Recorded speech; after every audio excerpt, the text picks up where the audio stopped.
মালিকের মা আনাস বিন মালিক কে রাসূলুল্লাহর নিকট নিয়ে আসলেন। হযরত আনাস বলেন, খাদিমতুন নবী সাল্লাল্লাহু আলাইহি ওয়াসাল্লাম 10 সালাওয়াত, রাসূলুল্লাহর নূরের কদমে আমি 10 বছর আরো খেদমত করলাম। সুবহানাল্লাহ। আনাস বিন মালিকের বয়স ছিল মাত্র 10, আরো 10 বছর তিনি খেদমত করলেন। হযরত আনাস বিন মালিক বলেন, আমার মা যখন রাসূলুল্লাহর নূরের কদমে নিয়ে আসলেন, আল্লাহর হাবিবকে বললেন, ইয়া রাসূলুল্লাহ, ইয়া হাবিবাল্লাহ, আমার এই খুদে আনাস, ছোট্ট আনাসকে আপনার নূরের কদমে দিয়ে গেলাম। ইয়া রাসূলুল্লাহ, আপনার নূরময় জবান থেকে আমার আনাসের জন্য দোয়া করেন, আমি আনাসের মা যেন শুনতে পাই এখন। সুবহানাল্লাহ। আল্লাহর হাবিব আনাসের জন্য দোয়া করে দিলেন। আল্লাহর হাবিব দোয়া করলেন, আল্লাহুম্মা বারিক ফি মালিহি, আল্লাহ আমার আনাসের মালে বরকত দাও। সুবহানাল্লাহ।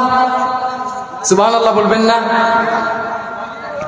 আল্লাহর হাবিব বললে, আল্লাহ পাক আমার আনাসকে তুমি মালে বরকত দাও, হায়াতের মধ্যে বরকত দাও। সুবহানাল্লাহ। ওয়াকফির জামবা, তার জিন্দেগীর সব গুনাহ মাফ করে দাও, সব গুনাহ মাফ করে দাও এবং তার সন্তানে বরকত দাও। সুবহানাল্লাহ। এর মধ্যে দেখেন রাসূলুল্লাহ 3টি দোয়া করলেন, 3টি হচ্ছে দুনিয়ার জন্য আর একটি হচ্ছে আখিরাতের জন্য। সুবহানাল্লাহ।